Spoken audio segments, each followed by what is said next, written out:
Às 2h14 da manhã, hora local, ocorreu sobre Tel Aviv, o que viria a ser o ataque mais devastador contra a inteligência israelita na história militar. Um bunker de vários andares da Mossad foi destruído sob a parte oriental do edifício por um poderoso míssil hipersônico iraniano, o Khaybar Shekan. Em questão de segundos, o edifício chamado de Nível 5 transformou-se num cráter em chamas de concreto, ferragens e destroços, soterrando mais de 2.500 funcionários. As primeiras notícias do local indicam que o alvo foi atingido por um ataque vertical de alta precisão. A estrutura foi projetada para resistir a ataques aéreos, mas não à pressão hipersônica, o que levou a uma ruptura cinética e detonação em profundidade. Não foi apenas o edifício que foi atingido, foi um golpe no centro de toda a máquina de inteligência israelita. Não houve qualquer aviso prévio, nenhuma sirene soou a tempo. Segundo alguns cidadãos, o alarme disparou por 1 segundo e depois o sistema silenciou. Um dos testemunhas cuja casa também foi atingida pela onda de choque afirmou com amargura: "Parece que até ela se assustou." Mais tarde, soube-se que no momento da explosão, estavam a decorrer exercícios no bunker com o uso de óculos de realidade virtual RV que simulavam um ataque aéreo. Surpreendentemente, os ataques reais ocorreram logo no início do treino. A operação de resgate foi iniciada rapidamente, mas, segundo Zaka, representante da equipa israelita, quase ninguém conseguiu ser salvo. Mesmo os métodos de busca mais avançados foram ineficazes nas condições em que os corpos se encontravam. Segundo um funcionário da Zaka, era um bunker que se transformou num forno.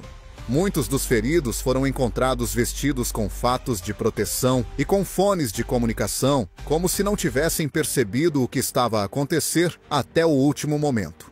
O exército israelita, IDF, não fez nenhuma declaração imediata. Canais fechados transmitiram apenas informações fragmentadas.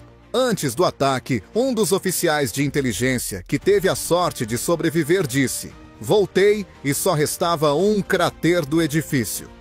Isto é mais do que um simples míssil. É um sinal. E funcionou.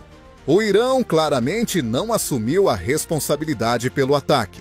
No entanto, o porta-voz das Forças Armadas do Irão chamou o incidente de "o golpe mais duro contra a Mossad na história", em sua postagem na rede X, anteriormente Twitter. Esse comentário causou grande repercussão. Analistas afirmaram que não só foram perdidas vidas humanas, mas também terabytes de informações confidenciais foram destruídos ou podem cair nas mãos de terceiros. De acordo com dados de drones de reconhecimento, no momento do ataque, ocorreu uma reação em cadeia no complexo que levou à destruição da infraestrutura física e à descoberta de arsenais secretos nos níveis inferiores. Em vez de ajudar os sistemas de defesa automáticos, bloquearam todas as saídas, condenando centenas de pessoas a uma morte lenta em condições de baixo nível de oxigênio e alta temperatura. Foram encontradas gravações de áudio nas quais funcionários em pânico gritam: "Estamos soterrados." Uma explosão surda interrompeu a comunicação e anunciou: "Não há saída." Durante o ataque, alguns funcionários estavam em videoconferência. "Pensamos que era parte da simulação", recorda um deles, que não pôde comparecer à conferência por estar doente. No entanto, o som era demasiado real. Depois, ficou tudo em silêncio. Um silêncio terrível. O edifício central da Mossad foi declarado Zona de Desastre Nacional. Os serviços de emergência israelenses, incluindo sinologistas e sapadores, estão disponíveis 24 horas por dia. No entanto, a estrutura instável do local e a falta de acesso aos andares inferiores continuam sendo os principais obstáculos. As famílias dos funcionários estão em choque. Muitas pessoas ainda duvidam do que aconteceu. A mãe de um dos oficiais chora: "Agora até o túmulo do meu filho só pode ser encontrado por GPS porque ele trabalhava no lugar mais seguro de Israel." Entretanto, o governo de Israel não diz nada. Não houve qualquer declaração oficial, nem comunicado do primeiro-ministro, nem informações do Exército de Defesa de Israel. Há apenas uma fila interminável de ambulâncias e caminhões com patrulhas militares posicionados em todo o perímetro do local. Não só a imprensa israelita não tem permissão para publicar fotos do local do incidente. Um dos jornalistas do Haaretz, que foi proibido de divulgar informações, afirmou: "Eles têm medo que o povo veja os mais fortes podem ser destruídos em 3 segundos." Agora toda Tel Aviv está em estado de alerta. A explosão atingiu a sociedade israelita, tanto física como espiritualmente. Em menos de 1 minuto, tudo o que parecia inexpugnável foi destruído. Um dos detalhes mais surpreendentes do ataque ao quartel-general da Mossad em Tel Aviv foi a total incapacidade dos sistemas de defesa de Israel. Nenhum dos mísseis hipersônicos do tipo Ribar Shekan, outrora considerados orgulho nacional e milagre tecnológico, conseguiu interceptar o Dome de Ferro. Isso levou à perda imediata e catastrófica de um objetivo estratégico, dezenas de terabytes de dados e, mais importante, de milhares de vidas de funcionários de elite. Como é que um míssil iraniano conseguiu passar por um sistema de defesa antimísseis tão denso? A resposta está não só na vantagem tecnológica, mas também no facto de Israel ter realmente sobreestimado as suas capacidades. Os especialistas afirmam que o sistema Cúpula de Ferro foi concebido para interceptar mísseis de curto alcance, como os projéteis caseiros do setor de Gaza, mas não está preparado para combater armas hipersônicas com trajetória imprevisível e entrada vertical no alvo. Os mísseis Kibar Shekan atingiram uma velocidade de 5.000 km/h, o que colocou em risco todo o sistema de defesa de Tel Aviv. Mais tarde, fontes do Ministério da Defesa de Israel afirmaram que a defesa antiaérea nem sequer conseguiu capturar o alvo antes que ele atacasse o complexo. Isso indica que o tempo necessário para a reação dos sistemas de vigilância foi menor do que o tempo necessário para detectar e atacar o alvo. Além disso, o sistema de alerta precoce, que deveria ter disparado dezenas de segundos antes do ataque ou não, foi ativado ou falhou. Ouvi um estrondo e só depois um breve sinal de alarme, afirmou uma testemunha ocular em entrevista ao Canal 12. Houve alguns segundos de silêncio, seguidos por uma onda de choque. Moradores de casas vizinhas também afirmam que, embora as câmaras de vigilância tenham registrado o lançamento do míssil, os sistemas de alarme não funcionaram. As razões para esta falha são desconhecidas. Uma versão afirma que os sistemas estavam parcialmente desligados para testes no momento do ataque. Outra possibilidade é que o ataque tenha ocorrido numa zona morta de cobertura, o que anteriormente era considerado impossível. No entanto, a versão mais comum na imprensa israelita e nos círculos diplomáticos é a preparação de cyberataques. Alguns analistas sugerem que especialistas iranianos podem ter usado um cyberataque disfarçado de falha normal para desativar temporariamente módulos sensíveis da defesa antiaérea. Os nossos servidores foram sobrecarregados imediatamente antes do ataque com mísseis, afirmou um representante do Centro Cibernético de Tel Aviv, confirmando indiretamente este cenário. Isto não pode ser uma coincidência. O facto de terem ocorrido falhas semelhantes no sistema de rastreamento e orientação na parte sul do país reforça os receios. Dos 22 pontos de observação, 5 passaram para o modo de controlo manual e 2 perderam a ligação por mais de 30 minutos. Para um sistema que sempre se posicionou como autônomo e resistente a falhas, este é um sinal muito alarmante. Observadores internacionais já chamaram o ataque de duplo golpe informativo e militar, no qual o cyberataque é a primeira onda e a destruição física é a segunda. Como país com as cybercapacidades mais desenvolvidas, Israel inesperadamente se viu do lado das vítimas, uma vez que essa combinação está se tornando cada vez mais comum nos conflitos do século XXI.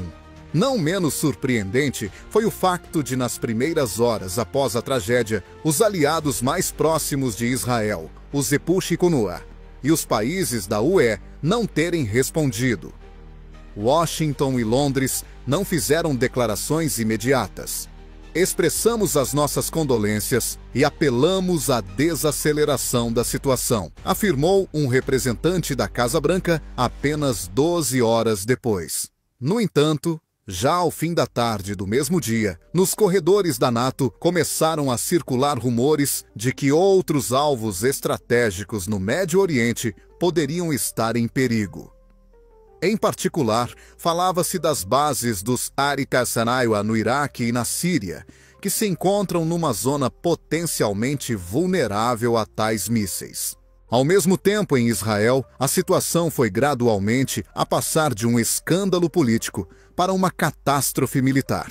Yair Lapid, líder da oposição, exigiu publicamente uma resposta do Ministério da Defesa e apelou ao primeiro-ministro para que se dirigisse imediatamente à nação. No Canal 13, ele afirmou: "Se os melhores cérebros da inteligência morreram num instante, quem nos defenderá amanhã?" Nas ruas de Tel Aviv, começaram a aparecer grafites com a pergunta "Cúpula de ferro" ou "Ilusão de ferro", e a hashtag #WatchIronFail nas redes sociais tornou-se uma das mais populares em Israel nos últimos anos. Muitas pessoas expressam o seu descontentamento com a incapacidade do Estado de proteger não só os cidadãos comuns, mas também as suas unidades de elite. Agora tudo depende da rapidez e eficácia com que Israel conseguirá responder para restaurar a confiança no exército e na inteligência. No entanto, mesmo os mais belicosos no governo compreendem que já não se trata de uma ameaça local, mas do início de uma crise sistêmica, tendo em conta a dimensão das perdas e do fracasso dos sistemas tecnológicos. Dentro de Israel, após o ataque devastador a Tel Aviv, começou não só uma agitação militar, mas também uma grave desestabilização psicológica e política. Durante muitas décadas, a sociedade acreditou que os seus serviços secretos e de defesa eram totalmente invulneráveis. No entanto, agora percebeu que até o centro da Mossad pode ser destruído em apenas alguns minutos. Isso não é apenas um fracasso, mas um prejuízo para o país equivalente a um colapso estratégico. As primeiras horas após o ataque foram caóticas. O quartel-general militar, Kiryat, não conseguiu tomar uma decisão. Fontes internas informaram que uma reunião de emergência na residência do primeiro-ministro resultou em sobrecarga de pânico. Segundo testemunhas, um dos generais gritava: "Isto não é apenas um ataque terrorista, é um massacre sistemático. Dividiram-nos enquanto dormíamos." Protestos espontâneos começaram nas ruas de Tel Aviv, Jerusalém e Haifa. As pessoas exigiam explicações, alegando que as autoridades estavam a esconder a verdade e não conseguiam proteger os cidadãos. Havia inscrições nas paredes que diziam: "Se a Mossad pode ser enterrada viva, quem somos nós?" Mesmo os bairros mais conservadores estão cheios de ansiedade, raiva e confusão. Pela primeira vez na história da sociedade israelita, não só não houve resposta, como também não houve esperança. Nessa situação, o governo decidiu permanecer invisível. Não houve conferência de imprensa nem apelo à nação. Apenas breves notas nos canais Telegram das estruturas oficiais e um comentário do Exército de Defesa de Israel. As circunstâncias estão a ser apuradas. O jornal Haaretz informa que o primeiro-ministro permaneceu num complexo subterrâneo fechado durante as primeiras 18 horas e evitou aparições públicas. O silêncio gerou uma onda de críticas tanto dentro do país quanto fora dele. "Não vemos um governo em crise, mas uma crise sem governo", afirmou o Yediot Ahronoth em sua coluna editorial. Yaakov Perry, ex-chefe do serviço Shin Bet, chamou a situação de desorientação estratégica. Estas palavras espalharam-se rapidamente. A luta interna entre as forças de segurança intensificou-se devido à crescente pressão pública. O Estado-Maior do Exército afirma que a inteligência é negligente e superestima as suas capacidades. A inteligência acusa o Ministério da Defesa de não financiar suficientemente os sistemas de detecção precoce e afirma que o ataque foi demasiado complexo e rápido para poder ser detectado antecipadamente. Além disso, começaram a surgir fugas de informação que inflamaram a situação. Fotografias do bunker subterrâneo destruído tiradas por drones e ficheiros de áudio com as vozes dos agentes mortos chegaram à internet. As imagens tornaram-se do domínio público, apesar das tentativas das autoridades de limitar a sua divulgação. Uma das imagens é um pedaço carbonizado de uma jaqueta com o emblema da Mossad, que simboliza o fim da infalibilidade da inteligência israelense. Psicólogos dão o alarme: milhares de pessoas estão em choque, especialmente aquelas cujos entes queridos estavam ligados aos serviços secretos. Os canais de televisão transmitem diariamente cenas em que pais seguram as últimas fotos dos seus filhos, tiradas enquanto trabalhavam no lugar mais seguro do país. Ninguém fica indiferente a essas imagens. Até mesmo comunidades religiosas conservadoras, que historicamente apoiaram o governo, começaram a questionar publicamente. Se Deus se virou de nós, talvez o problema não seja os nossos inimigos, mas nós mesmos. O governo não consegue encontrar uma resposta única para tudo isso. Reuniões de emergência são realizadas diariamente, mas, segundo fontes do gabinete, não há nenhum plano que seja levado a sério. As propostas incluem ataques a alvos específicos na Síria e no Líbano, bem como tentativas de eliminar os supostos autores do ataque no Iraque ou no Iêmen. No entanto, nenhuma das opções oferece garantias e, mais importante ainda, não compensa as perdas que Israel já sofrerá. A teoria da conspiração do silêncio é uma nova onda nas redes sociais. Muitas pessoas acreditam que o governo está a esconder deliberadamente a dimensão das perdas para não causar pânico.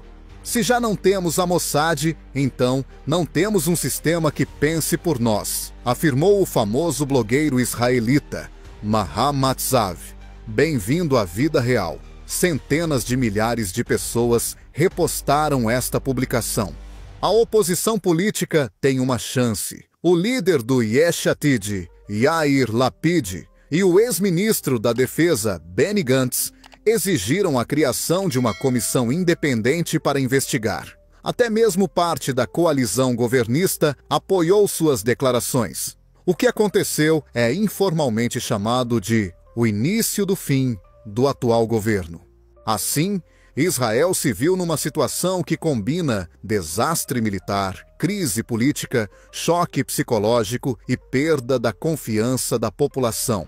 De repente, o país mais protegido do Médio Oriente tornou-se o mais desprotegido.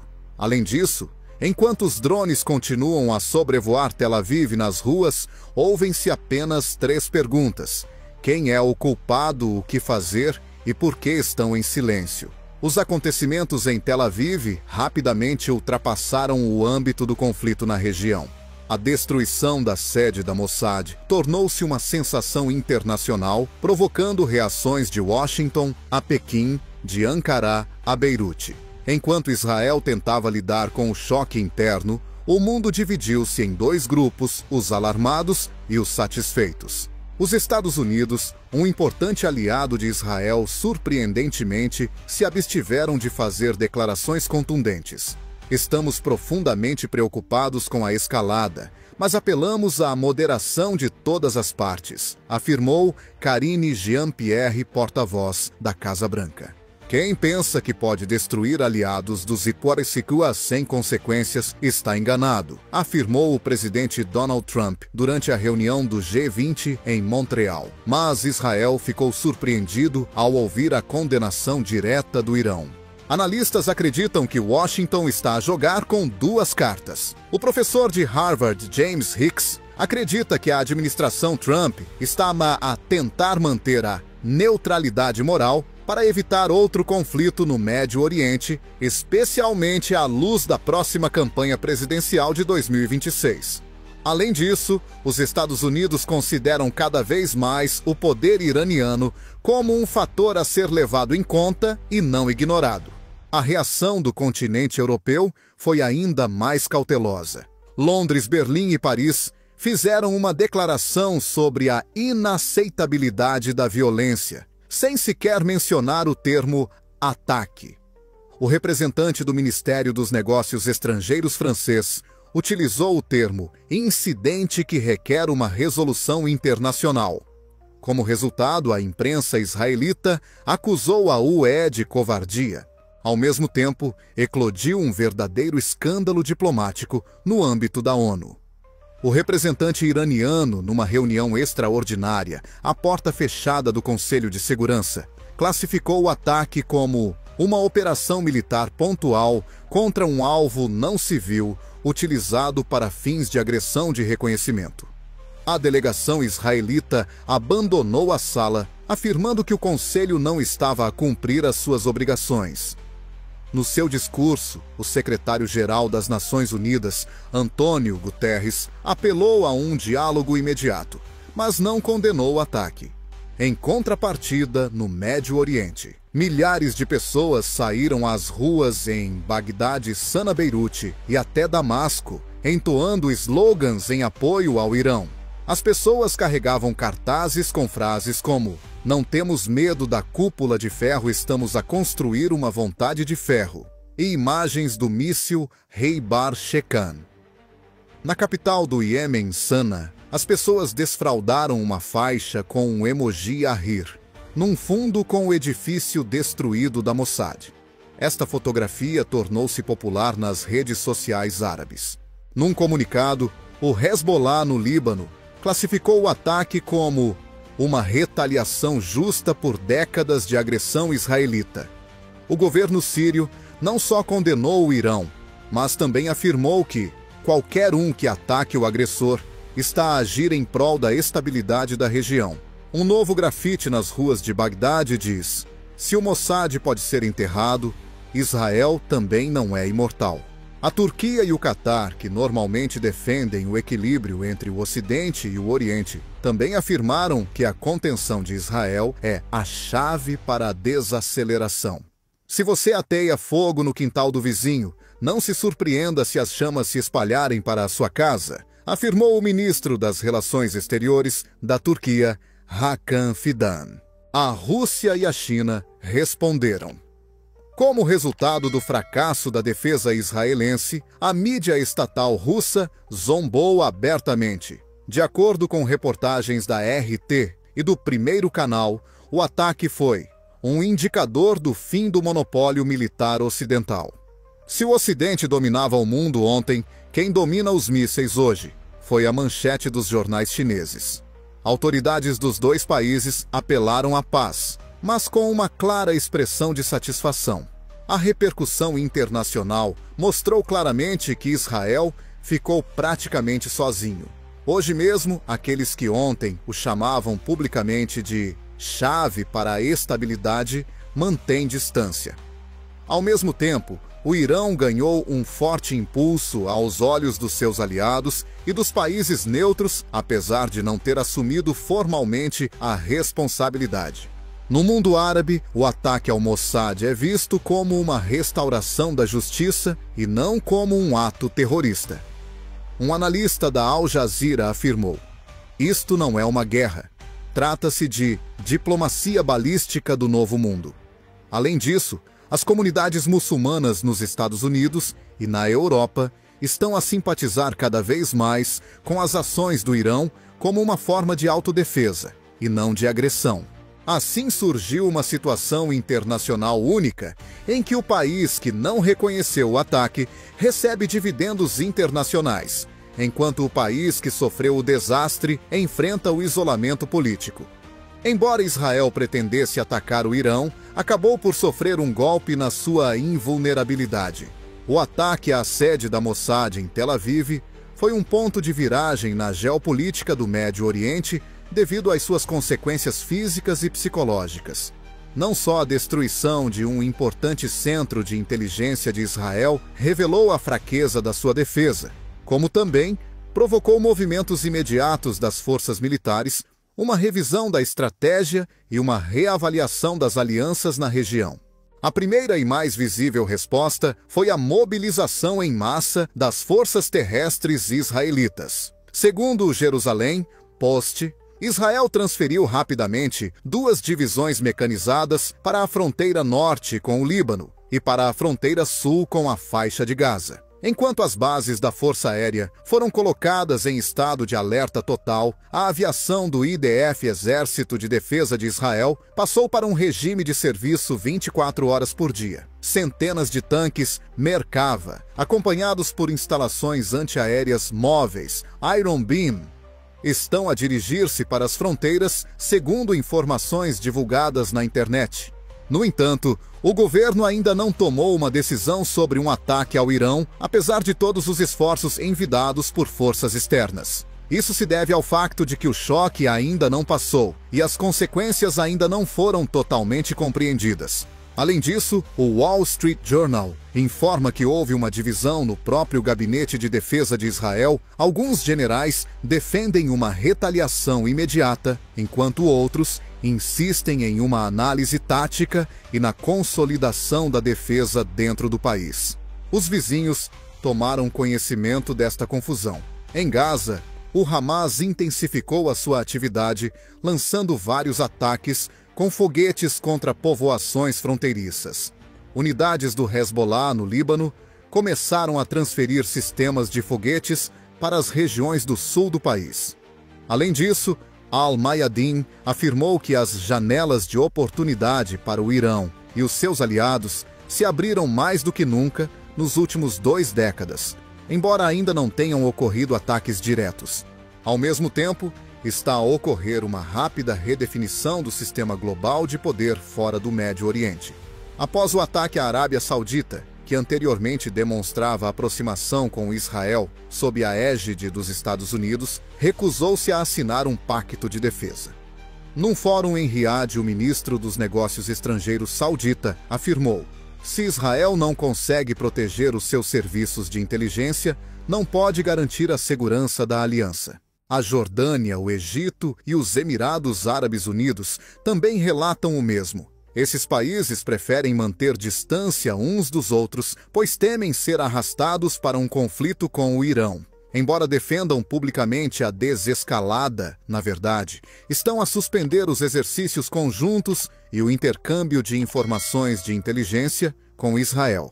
Apesar da retórica diplomática, o Ocidente rapidamente começou a reforçar as suas bases na região. O grupo de porta-aviões USS Eisenhower deixou o Mediterrâneo Oriental e rumou para o Golfo Árabe, enquanto os EUA destacaram baterias adicionais de Patriot para o Catar e o Kuwait. O Reino Unido começou a utilizar as suas bases militares em Chipre, e a França ampliou a sua base em Djibouti. Tudo isso indica que o Ocidente está a considerar seriamente a possibilidade de expansão. Ao mesmo tempo, está a ocorrer uma guerra cibernética invisível. Nas últimas 72 horas, o Centro Cibernético Israelita Unit 8200 registrou mais de 2 milhões de tentativas de invasão de redes de instituições governamentais, arquivos militares e sistemas de navegação. Embora ainda não haja responsabilização oficial, especialistas israelenses estão certos de que essas ações são coordenadas com servidores iranianos, chineses e possivelmente até norte-coreanos. Isso apenas confirma que o ataque ao Mossad foi o início de uma nova fase da guerra, e não o fim. Muitos analistas comparam o que está a acontecer com o início da Guerra Fria 2.0, mas com outros centros de poder que mudaram. O controle sobre todas as coisas já não pertence a Washington e Moscovo, e Pequim obtém vantagens geopolíticas sem o envolvimento direto de Washington. O Irão mostra que não é apenas um ouvinte, mas um jogador capaz de atingir o coração do inimigo. Como resultado, Cresce em Israel a consciência de que a antiga estratégia não funciona. A inteligência, o domo de ferro, a inteligência artificial e a superioridade tecnocrática já não oferecem as garantias de antes. Um novo fator é a instabilidade moral que surge da incapacidade de prever o comportamento de um adversário que está disposto a ir até o fim. Assim, o ataque ao Mossad provocou uma séria mudança geopolítica. Israel perdeu não só a sua base, mas também a confiança. Os seus amigos viram uma oportunidade de mudar as regras do jogo. Além disso, ficou claro para todos que a ordem multipolar não é um sonho do futuro, mas uma realidade da vida moderna. Desde a criação do Estado de Israel, a inteligência do Mossad era vista não apenas como um serviço secreto, mas como um símbolo da exclusividade do país. Como resultado de operações em todo o mundo, da destruição de inimigos em qualquer parte do globo e de profundas redes de agentes na África, Ásia e Europa, ele adquiriu uma aparência invencível e vigilante. No entanto, em 13 de junho de 2025, a situação mudou. A explosão do míssil Haibar Shekan destruiu o quartel-general em Tel Aviv, bem como toda uma geração de agentes secretos, as suas capacidades, memórias e confiança. Não foram apenas 2.500 funcionários que morreram. Morreram aqueles que carregavam consigo protocolos operacionais, contactos secretos, códigos de comunicação pessoais, esquemas de implantação e outros documentos importantes em regiões muito importantes do mundo. Oficiais dos departamentos África, Ásia Central, Coordenação Europeia e especialistas em Rússia, Irão e China estavam entre as vítimas. De acordo com informações que vazaram parcialmente para a imprensa, através de ex-analistas da Mossad, mais de 70% dos mortos tinham acesso a documentos classificados como ultra-secretos. Não se trata apenas de perda de informação, significa a perda de capital humano vital. Imagine que tinha nas mãos as chaves de todas as fechaduras e, num instante, essas chaves transformaram-se em pó, disse um ex-oficial numa entrevista ao Times of Israel. Só tem os mapas das portas, mas não tem como abri-las. Entre os mortos estavam chefes de operações que comandavam operações nos Balcãs, na Etiópia e na região do Ártico. Como resultado da sua ausência, dezenas de missões em curso foram interrompidas e a vida de centenas de agentes adormecidos ficou em perigo fora do país. Nas primeiras horas após o ataque, o sistema de comunicação protegido de Israel ficou parcialmente fora de serviço, o que levou à interrupção da comunicação com eles. O caos resultou numa série de erros importantes, como a falta de ordens, a falta de explicações para as operações e a falta de comunicação entre as informações. Além disso, outro problema foi a concentração excessiva de todas as tarefas importantes num único local. Nos últimos anos, a Mossad transferiu a maioria das unidades analíticas e de coordenação da sua estrutura multinível para este quartel-general, considerando-o intocável. Os especialistas acreditam que foi precisamente este erro que levou ao colapso do sistema.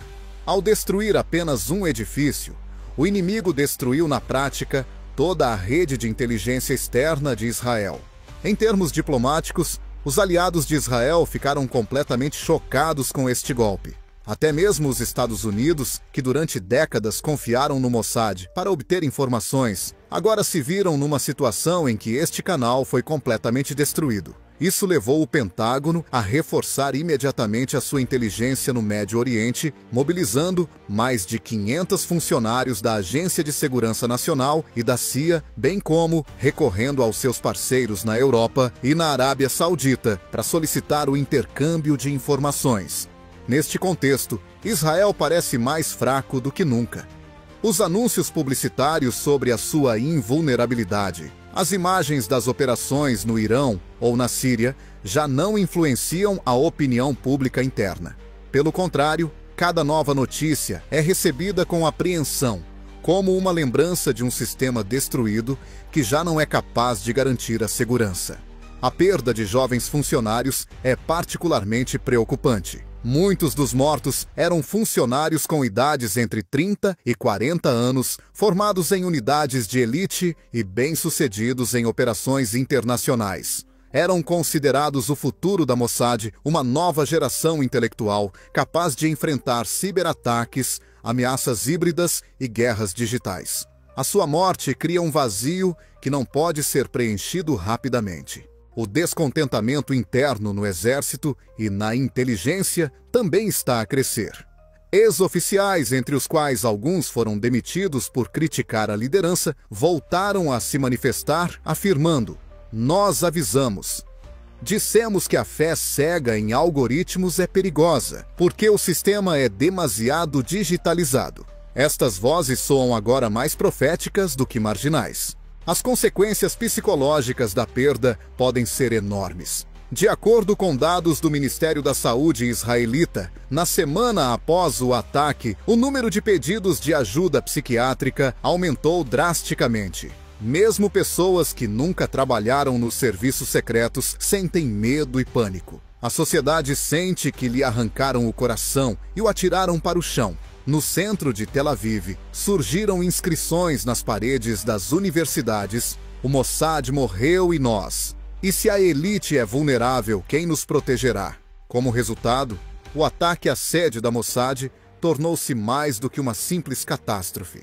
Significa o fim de uma era, um período em que Israel podia confiar plenamente nas suas operações secretas, no controle das ameaças e no controle das informações secretas. Esta imagem foi completamente destruída. Além disso, os inimigos de Israel já estão a comemorar, enquanto o governo continua a procurar formas de se recuperar. Além disso, o mundo inteiro está a observar atentamente se o país que perdeu a liderança será capaz de inventar novas táticas, ou se ficará para sempre num impasse geopolítico.